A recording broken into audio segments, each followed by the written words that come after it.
பொதுவாக அந்த மாதிரி சாப்பிட்றது வரவங்களாம் ஒரு டேஸ்ட்டுக்காக வருவாங்க. நீங்கள் உங்கள் பையனுக்காக வந்திருக்கீங்கன்னு சொன்னீங்க. என்ன ஆச்சு, என்ன விவரங்கள்? கைகாலெல்லாம் நல்லா இருக்கு, வேலையை பார்த்துக்கிற மாட்டேன். ஒய்ஃப் தான் பார்த்துக்கிறேன். ஒரு பைக்கில் ஏறினா அன்றைக்கி விடிய விடிய பைக் வச்சு சுத்தம், ஒரு காரில் ஏறினா அன்றைக்கி விடிய விடிய காரில் வச்சு அவனுக்கு அவனாவே அவன் வேலையை பார்க்க மாட்டான். எல்லாமே நம்ம தான். ஆட்டிசம் குறைபாட்டால் பாதிக்கப்பட்ட மகனது தந்தையின் வார்த்தைகள் தான் இவை. உணவு திருவிழாவில் உணவை ருசிக்க பலர் பங்கேற்பார்கள். ஆனால் மகனின் மருத்துவ செலவுக்காக கஷ்டத்தை சமாளிக்க திணற திணற பிரியாணி சாப்பிட்டுள்ளார் இந்த தந்தை.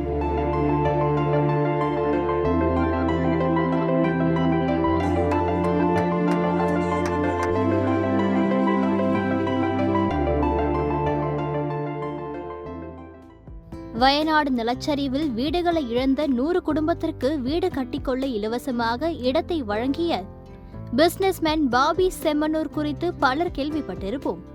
புதுமையான பல முயற்சிகளை சாகசங்களை செய்து வரும் பாபி செம்மனூர் ஏற்பாடு செய்ததுதான் இந்த பிரியாணி திருவிழா. கோவை ரயில் நிலையம் பகுதியில் பிசினஸ்மேன் பாபி செம்மனூருக்கு சொந்தமான உணவகம் ஒன்று செயல்பட்டு வருகிறது.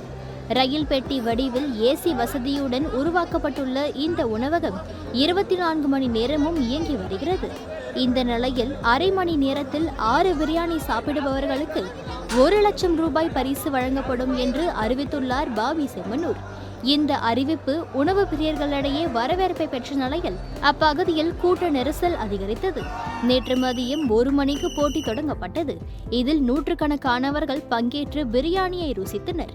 6 பிரியாணி சாப்பிட்டால் 1 லட்சம் ரூபாய், 4 பிரியாணி சாப்பிட்டால் 50,000 ரூபாய், 3 பிரியாணி சாப்பிட்டால் 25,000 ரூபாய் என பரிசு அறிவிக்கப்பட்டது. இதற்கிடையே போட்டியில் பங்கேற்ற தூத்துக்குடி மாவட்டத்தை சேர்ந்த கணேசமூர்த்தி என்பவர் 2 பிரியாணிகளை சாப்பிட்டு முடித்து 3வது பிரியாணியை சாப்பிட துவங்கினார். இடையில் சிறிதளவு தண்ணீர் குடித்ததால் அவருக்கு வாந்தி வரும் உணர்வு ஏற்பட்டதால் பரிசு பெற முடியவில்லையே என கண் கலங்கினார். வெறும் பரிசுக்காக மட்டும் இல்லாது ஆட்டிசம் குறைபாட்டால் பாதிக்கப்பட்ட தனது மகனின் மருத்துவ செலவுக்காகவே போட்டியில் பங்கேற்றுள்ளார் ஓட்டுநராக பணிபுரியும் கணேசமூர்த்தி. அறிவித்தபடி யாரும் 6 பிரியாணியை முழுமையாக சாப்பிடாத நிலையில் அதிகபட்சமாக 3 பிரியாணியை சாப்பிட்டவருக்கு பரிசு என முடிவு செய்தனர் போட்டி நடத்தியவர்கள். அதன்படி சதீஷ் என்பவருக்கு முதல் பரிசு வழங்கப்பட்டது. விதிகள் தளர்த்தப்பட்ட இந்த முடிவால் மகனின் சிகிச்சைக்காக போட்டியில் கலந்து கொண்டு 2.5 பிரியாணி சாப்பிட்ட கணேசமூர்த்திக்கு 2வது பரிசாக 50,000 ரூபாய் கிடைத்தது. 2 பிரியாணியை சாப்பிட்ட கிரண் 3வது பரிசை தட்டிச் சென்றுள்ளார். பரிசு பெறுவோரை தாண்டி சாப்பிடும் அனைவருக்கும் இலவசமாகவே பிரியாணி பரிமாறப்பட்டதால் மக்கள் மகிழ்ச்சியாக உண்டு சென்றனர். மேலும் இந்த ஏற்பாடு குறித்து பேசிய பாபி செம்மனூர் பிறருக்கு உதவி செய்வது குறித்து நெகிழ்ச்சி தெரிவித்துள்ளார். கடந்த ஜூலை 30ஆம் தேதி கேரள மாநிலம் வயநாடு மாவட்டத்தில் ஏற்பட்ட நிலச்சரிவில் 270க்கும் மேற்பட்டோர் உயிரிழந்தனர். நூற்றுக்கணக்கான வீடுகள் நிலச்சரிவால் உருக்குலைந்தன. அப்போது வாழ்வாதாரத்தை இழந்து தவித்த பாதிக்கப்பட்ட மக்களுக்கு 100 வீடுகளை கட்டிக்கொள்ள தனது நிலத்தை இலவசமாக வழங்கியிருந்தார் பாபி செம்மனூர். அதை குறித்தும் பகிர்ந்து கொண்டுள்ளார் Bobby. Wayanad and flood was there. The flood, many they lost their belongings and houses and many things. So I thought to give 100 houses in my. We have 1,000 acre land. It's called Boche 1,000 acre resort and entertainment world. Like that. These type of things, charity is my passion many years. Even when I run 812 kilometer, 14 crores ka donation on the road I given to through Chief Minister checks and all.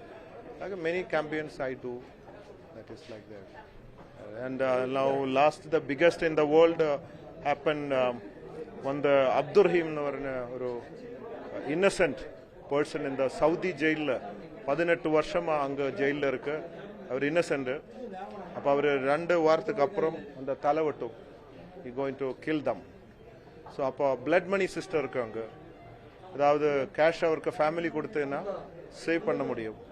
அப்போ 34 கோடி கேட்டேன், 400 கோடி கொடுத்து பாக்கி 33 கோடி ஒரு பிச்சைக்காரன் வேஷத்தில் இந்த பாக்ஸ் எல்லாம் போட்டு இந்த ரோட்டில் போயிட்டு கலெக்ட் பண்ணியாச்சு. 5 daysல கலெக்ட் பண்ணி.